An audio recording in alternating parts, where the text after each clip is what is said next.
যে বাতাসে আপনার সকালে ঘুম ভাঙে, যে ধোঁয়াশার ভেতর দিয়ে আপনি প্রতিদিন হাঁটেন, সেই বাতাসই হয়তো অদৃশ্যভাবে আপনার শরীরের ওপর চাপ তৈরি করছে। প্রতিটি শ্বাসের সঙ্গে ঢুকছে এমন কিছু কণা যেগুলো আপনি দেখতে পান না, কিন্তু আপনার শরীর ঠিকই অনুভব করে। জানালা খুললে কি কখনো মনে হয় ধূসর ধুলোর কণা ঘরে ঢুকে পড়ছে? বাইরে বেরোলে কি মাথা ঘোরে বা বুক ভারী লাগে?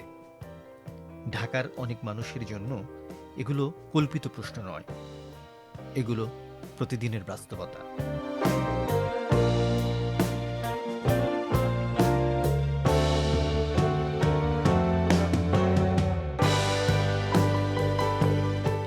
শীত শেষের এই সময়ে রাজধানীর হাসপাতালগুলোতে বাড়ছে শ্বাসকষ্টের রোগীদের ভিড়।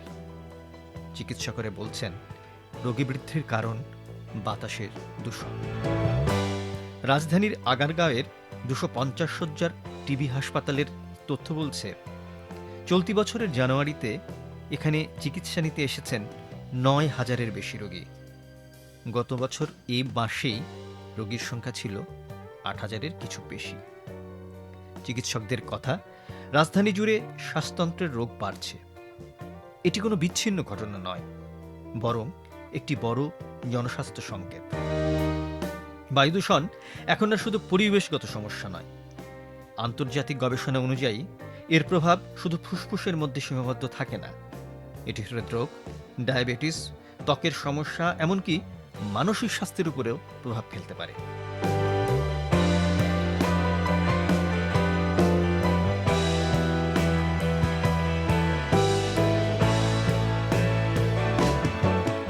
এই ঝুঁকির সবচেয়ে বড় উৎসগুলোর একটি হচ্ছে অতি সূক্ষ্ম ধূলিকণা, যাকে বলা হয় PM 2.5। এই কণাগুলো মানুষের চুলের প্রস্থের তুলনায় প্রায় 30 গুণ ছোট। খালি চোখে দেখাই যায় না, কিন্তু এগুলো ফুসফুসের গভীরে প্রবেশ করে রক্ত প্রবাহে ঢুকে পড়তে পারে। বাংলাদেশে ডায়াবেটিস বৃদ্ধির কারণ হিসেবে সাধারণত খাদ্যাভ্যাস, স্থূলতা, কম শারীরিক শ্রম এসব বিষয় আলোচিত হয়। কিন্তু সাম্প্রতিক এক গবেষণা বলছে, বাতাসে থাকা সূক্ষ্ম ধূলিকণাও হতে পারে একটি গুরুত্বপূর্ণ কারণ।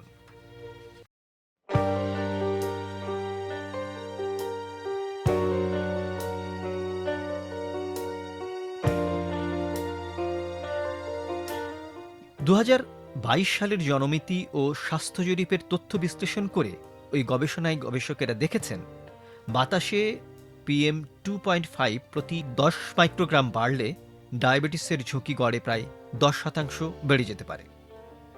আর যদি বাতাস কিছুটা পরিষ্কার করা যায়, তাহলে জাতীয় পর্যায়ে ডায়াবেটিসের ঝুঁকি 4 থেকে 7% পর্যন্ত কমানো সম্ভব। এই গবেষণার নেতৃত্ব দিয়েছেন কানাডার ম্যাকগিল ইউনিভার্সিটির বাংলাদেশি গবেষক জুয়েল রানা।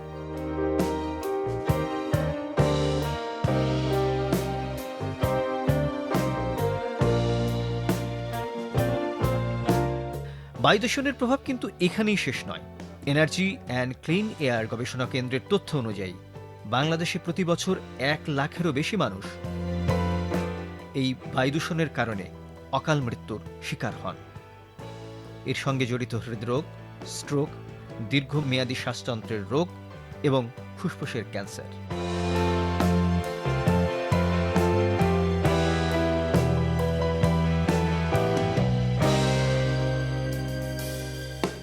শুধু শিশুদের ক্ষেত্রেই নিম্ন শ্বাসতন্ত্রের সংক্রমণে প্রতি বছর 5,000-এর বেশি শিশুর মৃত্যু ঘটে।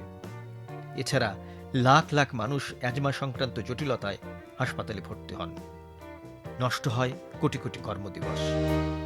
এমনকি অকাল জন্ম ও কম ওজনের শিশু জন্মের সঙ্গেও বায়ু দূষণের সম্পর্ক পাওয়া গেছে। বায়ু দূষণ মানুষের মনকে প্রভাবিত করছে। 2026 সালে প্রকাশিত এক গবেষণায় ঢাকা ও রাজশাহীর মানুষের মানসিক স্বাস্থ্য তুলনা করা হয়।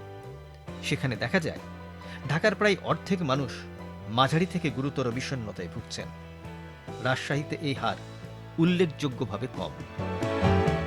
গবেষকেরা বলছেন, বাতাসে PM 2.5-এর উচ্চ মাত্রা মানসিক চাপ এবং উদ্বেগ বাড়াতে পারে।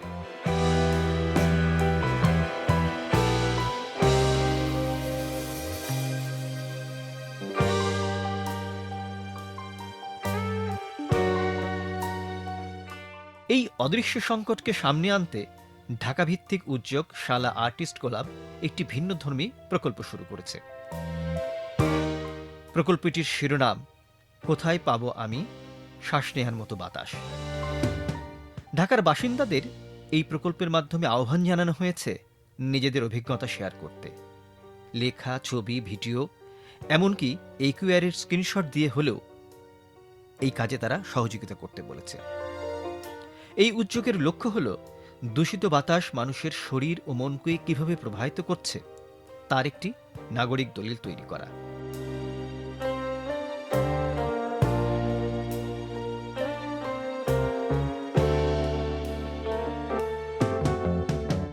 চিকিৎসকরা বলছেন যে তারা চিকিৎসা দেন, রোগী এলে ওষুধপত্র দেন, কিন্তু বাতাসকে পরিশুদ্ধ করবে কে? এই প্রশ্ন ঢাকার জনস্বাস্থ্য সংকটের গভীরতাকেই তুলে ধরে। কারণ সবচেয়ে শক্তিশালী স্বাস্থ্য ব্যবস্থাও প্রতিটি শ্বাসের সঙ্গে শরীরে ঢুকে পড়া অদৃশ্য দূষণকে থামাতে পারে না।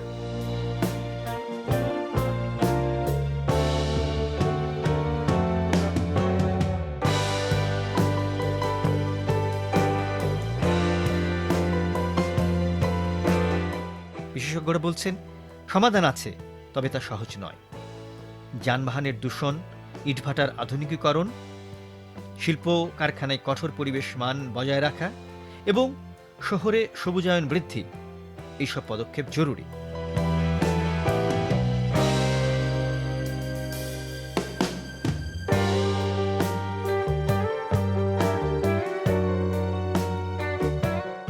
বিশ্ব স্বাস্থ্য সংস্থার মানদণ্ডে বায়ুমান উন্নত করতে গেলে ডায়াবেটিস, হৃদরোগ এবং শ্বাসতন্ত্রের রোগ উল্লেখযোগ্যভাবে কমে আসতে পারে। ঢাকার বায়ু সংকট কোনো দূরের আশঙ্কা নাই, এটি প্রতিদিনের বাস্তবতা। অ্যাজমা থেকে হৃদরোগ, ডায়াবেটিস থেকে মানসিক চাপ, প্রতিটি শ্বাসের সঙ্গে লুকিয়ে থাকে নানা ঝুঁকি। তবু পরিসংখ্যানের আড়ালে রয়েছে মানুষের গল্প, মানুষের অভিজ্ঞতা, তাদের প্রতিদিনের লড়াই। আর সেই প্রশ্ন যা হয়তো আমাদের সবার, কোথায় সেই নির্মল বাতাস যেখানে আমরা মুক্তভাবে শ্বাস নিতে পারি?